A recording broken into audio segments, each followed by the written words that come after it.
आत्मीय भाइयों और बहनों, आपको पुस्तक गुरु गीता, लेखक डॉक्टर प्रणव पांड्या, निवेदक डॉक्टर प्रणव पांड्या, लेखक ब्रह्मवर्चस पढ़कर सुनाते हैं। सदगुरु श्री जगत गुरु। आइए सुनते हैं। गुरु गीता के गायन से भावनाओं में गुरुभक्त का ज्वार उठता है, ऐसा वे कहते हैं जो शिष्यत्व की समर्पण की डगर पर चल रहे हैं।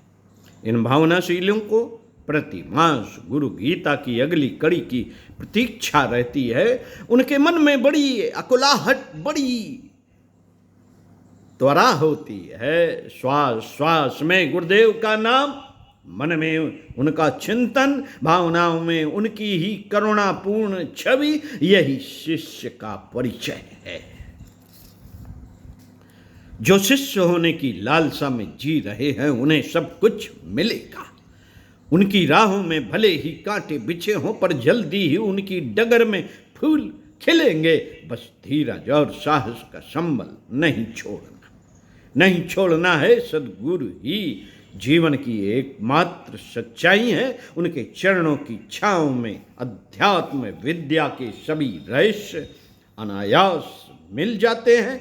बस गुरु चरणों में भक्ति सदा बनी रहे, उनको सदा नमन होता रहे। जिनकी अंतर चेतना में सदगुरु नमन के स्वर मुखरित होते हैं, उन्हें स्मरण होगा कि पिछले मंत्रों में यह कहा गया है कि अखंड वलयाकार चेतना के रूप में जो इस संपूर्ण चर अचर में व्याप्त है, ब्रह्मत्व एवं अमरत्व के रूप में उन्हीं गुरुवर की चेतना दर्शित होती है। वैदिक रचनाएं हो या उपनिषदों के महावाक्य रत्न, सभी गुरुदेव की कृपा से अपना प्रकाश देते हैं। गुरुदेव के स्मरण मात्र से ही ज्ञान उत्पन्न होता है। वे प्रभु ही परम चैतन्य, शाश्वत, शांत और आकाश से भी अतीत एवं माया से परे हैं। वे नाद बिंदु एवं काल से परे हैं। उन परम कृपालु सदगुरु को नमन है। गुरु नमन की इस पावन प्रक्रिया को आगे बढ़ाते हुए भगवान भोलेनाथ माँ पार्वती से कहते हैं। आइए सुनते हैं।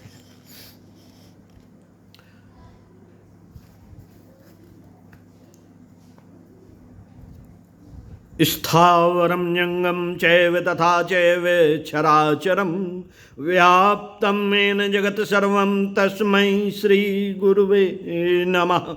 ज्ञान शक्ति समारूढ़स्तत्त्वमाला विभूषिता भुक्ति मुक्ति प्रदाताय तस्मै श्री गुरुवे नमः। अनेक जन्म संप्राप्त सर्वकर्म विदाहिने स्वात्म ज्ञान प्रभावीण तस्मै श्री गुरुवे नमः। न गुरोरधिकं तत्त्वं न गुरोरधिकं तपः, न गुरोरधिकं तत्त्वं न गुरोरधिकं तपः। तत्त्वं ज्ञानात् परम नास्ति तस्मै श्री गुरुवे नमः। मन्नाथ श्री जगन्नाथ सद्गुरु श्री जगद्गुरु ममात्मा सर्वभूतात्मा तस्मै श्री गुरुवे नमः। परम आराध्य गुरुदेव इस जड़ चेतन चर अचर संपूर्ण जगत में संव्याप्त हैं, उन सदगुरु को नमन है। ज्ञान शक्ति पर आरूढ़ सभी तत्वों को माला से विभूषित गुरुदेव भोग एवं मोक्ष दोनों ही फल प्रदान करने वाले हैं। उन कृपालु सदगुरु को नमन है जो अपने आत्मज्ञान के प्रभाव से शिष्य के अनेक जन्मों से संचित सभी कर्मों को भस्मसात कर देते हैं। उन कृपाल जगत गुरु को, सदगुरु को नमन है। श्री गुरुदेव से बढ़कर अन्य कोई तत्व नहीं, श्री गुरु सेवा से बढ़कर कोई दूसरा तप नहीं, उनसे बढ़कर अन्य कोई ज्ञान नहीं। ऐसे कृपालु गुरुदेव को नमन है। मेरे स्वामी गुरुदेव ही जगत के स्वामी हैं, मेरे गुरुदेव ही जगत गुरु हैं, मेरे आत्म स्वरूप गुरुदेव समस्त प्राणियों की अंतरात्मा है, ऐसे ही गुरुदेव को मेरा नमन है। नमन है सद्गुरु महिमा का यह समंत्रात्मक स्त्रोत अपने आप में अनेकों दार्शनिक रहस्यों को समाये है। इसमें श्रद्धा एवं चिंतन दोनों का ही मेल है। सद्गुरुदेव की पराचेतना व न केवल सर्वव्यापी है बल्कि शिष्य के सभी पूर्व संचित कर्मों को नष्ट करने में समर्थ है। सचमुच ही गुरुदेव से श्रेष्ठ अन्य कोई नहीं, तत्व या सत्य नहीं है, क्योंकि जो कर्म के गहनतम रहस्य को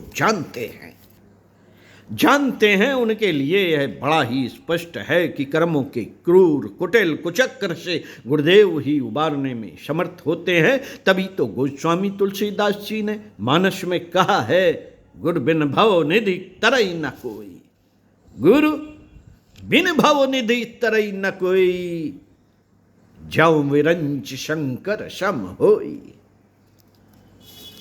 यानी कि श्री गुरुदेव के बिना कोई भी संसार सागर को नहीं पार कर सकता, फिर भले ही ब्रह्मा अथवा शिव की भांति ही समर्थ क्यों ना हो।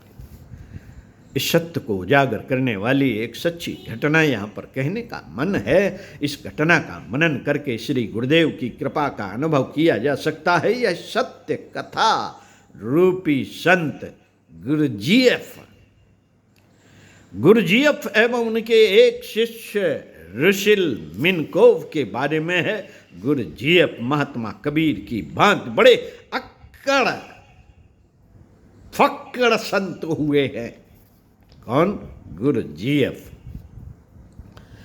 महात्मा कबीर की भांति बड़े अक्कड़ फक्कड़ संत हुए हैं। वे परम ज्ञानी होने के साथ आध्यात्मिक रहस्यों के महान जानकार थे। इस सब के बावजूद उनका व्यवहार काफी अटपटा, बेबूझ और विचित्र सा होता था। उनके शिष्य समझ ही नहीं पाते थे कि ये क्यों और किस लिए ऐसा कर रहे हैं।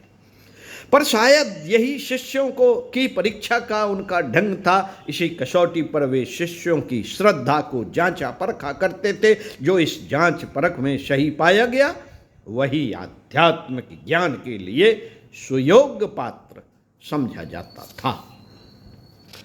ऋषिल मिनकोव ने अपने संस्मरण में लिखा है कि उनके साथ यह परीक्षा लगातार 24 सालों तक चलती रही। ऋषिल लिखते हैं कि वह लगभग 23.5 साल की आयु में गुरुजीएफ से मिले थे। बातचीत एवं श्रद्धा की अभिव्यक्ति के क्रम में उन्होंने कहा, गुरुदेव मैं अध्यात्म विद्या पाना चाहता हूं।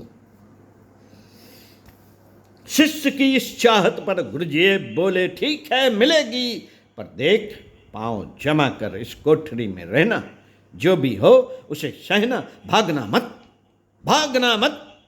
पीड़ा परेशानी अपमान तिरस्कार सभी कुछ यदि तू सहता रहा तो समझ तू सब पा जाएगा जिसकी तुझे चाहत है। अपने गुरु के इस कथन पर मिनकोव ने हाँ भर दी। हालांकि उसे उस समय भविष्य में आने वाली परेशानियों का कोई अंदाजा नहीं था। गुरुजीएफ के शरीर छोड़ते ही उस पर एक के बाद एक नए वज्रपात होना शुरू हो गए। सालों साल चलने वाली शारीरिक व्याधियां जैसे तैसे घिसट कर चलता जीवन। हालांकि मिनकोव अपनी पीड़ाओं के बावजूद किसी अन्य की सहायता करने से चूकता नहीं था। जिनकी वह सहायता करता उसमें पुरुष, स्त्रियां, बच्चे सभी शामिल थे। अपनी सारी सहायताओं एवं सभी अच्छे कार्यों के बदले उसे वंचना ही मिली। प्रत्येक सत्कर्म के बदले दुष्परिणाम, जब तब लगने वाले चारित्रिक लांछन उसे प्रायः पीड़ाओं में डुबोए रखते। पर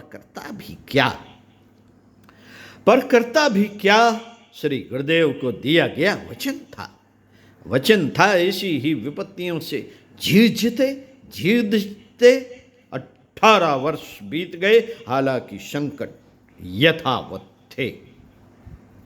उसके मन में शंकाएं घर करने लगी, क्योंकि शरीर छोड़ने के बाद गुरुजीएफ ने उसे स्वप्न में भी दर्शन नहीं दिए थे। पर इस 19वें साल में गुरुजीएफ की एक अन्य शिष्या ने उसे बताया कि अभी 6 वर्षों की सघन पीड़ाएं सहनी है। गुरुदेव यही चाहते हैं। 6 सालों के सघन मानसिक यातना एवं कठोर श्रम के बाद ही तुम्हारे जीवन में प्रकाश का अवतरण होगा। मिन्कोव ने 6 वर्ष भी बिताए और अपने निष्कर्ष में कहा कि आज मैं गुरुदेव की कृपा को अनुभव कर रहा हूं, जो कर्मजाल शायद अनेकों जन्मों में भी न कटता, उन्होंने मात्र 24 सालों में ही काट दिया। सद्गुरु जिस पर जितना कठोर होते हैं, समझो उस पर उतने ही अधिक कृपालु हैं। मिन्कोव की ये बातें रहस्यमय होते हुए भी सद्गुरु की करुणा को जताती हैं। आपके भी अपने अनुभव होंगे साथियों। सद्गुरु की कृपा ही कुछ ऐसी है। तो साथियों, अगले इसी क्रम को बढ़ाते हुए अगले वीडियो में आपसे मिलेंगे। सद्गुरु गुरु गीता, निवेदक डॉक्टर प्रणव पांड्या, लेखक ब्रह्म वर्चस्व। अगले वीडियो में मंत्र मूलम गुरुर्वाक्यम।